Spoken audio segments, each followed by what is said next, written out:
செங்கல்ல இருந்து சுண்ணாம்பு வரைக்கும் கஸ்டமருக்கு நாம தானே கேரண்டி. கான்ட்ராக்டர் குமார் மாதிரி ஆளுங்களுக்கு தான் ஜிபிஆரின் டிஎம்டி கம்பிகள். பிரசன்னா, உங்களிடமிருந்தே தொடங்குறேன். 3 ஆண்டு கால ஆட்சி சாதனைகளை எல்லாம் பட்டியலிட்டு முதலமைச்சர் பேசியிருக்கிறார். பயனாளிகள் பேசிய காணொலிகள்லாம் நீங்கள் வெளியிட்டிருந்தீங்க.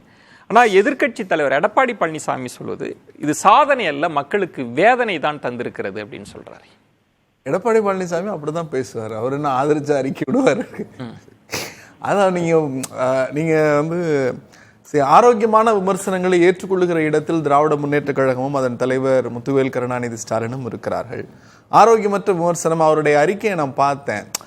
அது அந்த கண்ணாடி முன்னாடி நின்று கொண்டு அண்ணன் RS பாரதி சொல்லியிருக்கிற மாதிரி கண்ணாடி முன்னாடி நின்று அவர் பேசினால் பின்னாடி இருக்கிற பாதரசமே பரிதவிக்கிறது, அதை ஏன் அவர் பார்க்க இருக்கிறார் அப்படிங்கிற அந்த நிலைப்பாட்டில் தான் பேசுறோம்.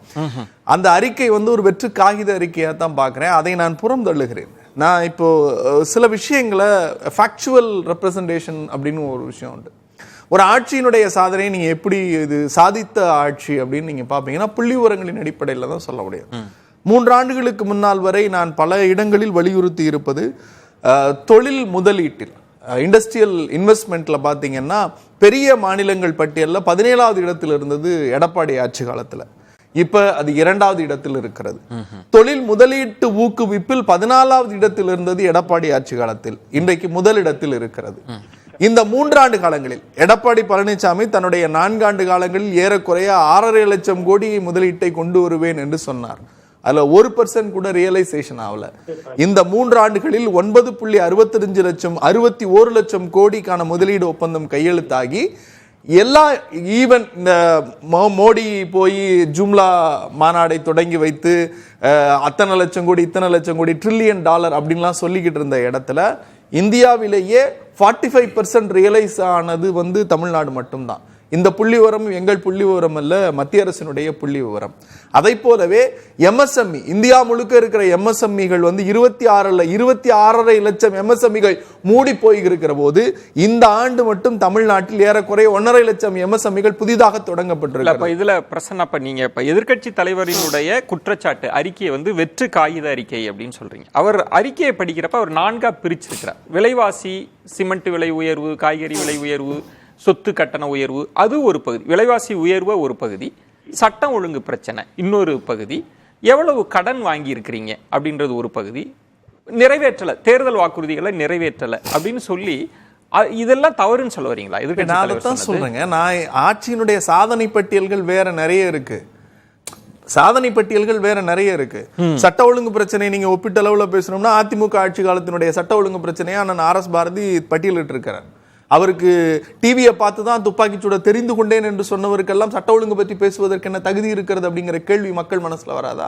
இங்க சட்ட ஒழுங்கு என்ன பிரச்சனை? சட்ட ஒழுங்கு இன்னைக்கு மாலை ஒரு 4 மணிக்கு புதிய தலைமுறையில் தலைப்பு செய்தி ஓடிக்கிட்டு இருந்துச்சு. சென்னை உயர்நீதிமன்றம் தமிழக அரசிற்கு போதை ஒழிப்பிற்கான பாராட்டு சான்றிதழ் வழங்கி இருக்கிறதுன்னு செய்தி.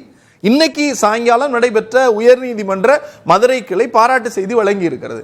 நீங்க உயர்நீதிமன்றம் பாராட்டுகிறது, எடப்பாடி பாராட்டலையே அப்படின்னு நான் உட்காந்துக்கிட்டு இருந்தா ஆட்சி நடத்த முடியாது. நான் அந்த இடத்துல நான் மாறுபடுறேன். நாங்க எப்படி சாதிச்சு காட்டி இருக்கோம் அப்படின்னு. ஒட்டுமொத்த இந்தியாவினுடைய உள்நாட்டு உற்பத்தியில் 9% இந்த ஆண்டு நாங்கள் கொடுத்திருக்கிறோம். சுகாதாரம், ஜவுளித்துறை, ரெடிமேட், காவல்துறை, இதுல எல்லாத்திலையுமே முதலிடத்தை திராவிட முன்னேற்ற கழக ஆட்சி பெற்று இருக்கிறது. நீங்க பணவீக்க மதிப்பு அப்படின்னு பாத்தீங்கன்னா இந்தியாவே பணவீக்க மதிப்புல வந்து ரொம்ப அதிகமாகி போய்கிட்டே இருக்கு. அந்த பணவீக்கத்தை வந்து பாத்தீங்கன்னா இந்தியாவினுடைய பணவீக்க மதிப்பு வந்து 6.65%. ஆனா தமிழ்நாடு 5.97%க்குள்ளாக கொண்டு வந்திருக்கிறோம். நாங்க குறைத்திருக்கிறோம். இந்தியாவிலேயே குறைக்க முடியாதப்ப தமிழ்நாடு குறைத்திருக்கிறது. அதோடு சம்பந்தம் இல்ல, தொடர்ச்சியான பாயிண்ட். இந்தியாவில் தனிநபர் வருமானம் அப்படின்னு பாத்தீங்கன்னா 96,547 ரூபாங்க. 96,547 ரூபா. ஆனால் அந்த தனிநபர் வருமானத்தை இந்தியாவிலேயே ஒரு மாநிலம் உயர்த்தி இருக்கிறது. 1,55,642 ரூபாயை நாங்க உயர்த்தி இருக்கோம் இந்த ஆண்டு. இல்ல புள்ளிவரம் சொல்றீங்க. இப்போ எதிர்க்கட்சி தலைவர் சுட்டி காட்டியதுல இப்போ சாமானிய மக்களை அன்றாடம் தொடக்கூடிய மின் கட்டணத்தை உயர்த்தி இருக்கிறாங்க, வீட்டு வரி சொத்து வரியை உயர்த்தி இருக்கிறாங்க, குடிநீர் கட்டணத்தை உயர்த்தி இருக்கிறாங்க, குப்பை வரியை உயர்த்தி, பால் விலையை உயர்த்தி, இதை வந்து மக்கள் எப்படி புரிஞ்சுக்கணும்னு நினைக்கிறீங்க இந்த குற்றச்சாட்டு? நான் ஒரு விஷயம் தாங்க சொல்றது. இயற்றலும் ஈட்டலும் காத்தலும் காத்த வகுத்தலும் தான் வல்லது அரசு.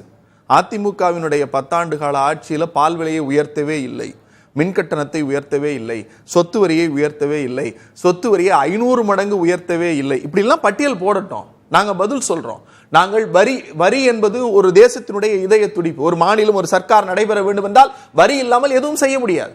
அப்படி மாநில வரியை பிடிங்கி ஜிஎஸ்டி என்று மத்திய அரசு கொண்டு போகிற சூழலில் எங்களுக்கான வரி விகிப்பு விதத்தை சார் ஒன்றும் இல்லை சார், ஒரு சின்ன விஷயம். இப்போ 100 யூனிட் மின்சார இலவசம்னு அறிவிச்சோம், செயல்படுத்திக்கிட்டு இருக்கோம். 100 யூனிட்டுக்கு மேலே போகிற போது ஒரு ஸ்லாப் வருது.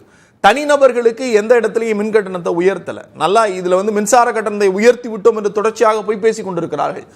மின்சாரத்தை உயர்த்துறது ஒரு யூனிட்டுக்கு இவ்வளவுன்னு உயர்த்துறது. நீங்க ஸ்லாப் வைஸ்ல பிரிச்சு நீங்க ஏறக்குறைய ஏப்ரல் மே மாதங்களை தவிர மற்ற எல்லா மாதங்களிலும் 100 யூனிட்டுக்குள்ளாக பெரும் பயனாளிகள் பயன்படுத்திக் கொண்டிருக்காங்க. இல்ல முடியல முடிச்சாரு. இந்த மின்சாரத்துறை மட்டும் பேசுனதுனால சொல்றேன். 1.5 லட்சம் இலவச விவசாயிகளுக்கான மின்சாரத்தை கனெக்ஷன் வந்து இந்த 3 ஆண்டுல கொடுத்திருக்கோம். அது மட்டுமல்ல, நேரடியாக உதய் மின் திட்டத்தில் எடப்பாடி கையெழுத்திட்டதன் காரணமாக நேரடி கடனாக 1.5 லட்சம் கோடியை நாங்கள் அடைத்திருக்கிறோம். பேசலாம் பிரசன்னா. கற்ற கம்பில இருந்து அடிக்கிற ஆணி வரைக்கும் எல்லாம் குவாலிட்டியா இருக்கணும்ல. பிரகாஷ் போன்றவர்களுக்காகவே GBRன் TMT கம்பிகள்.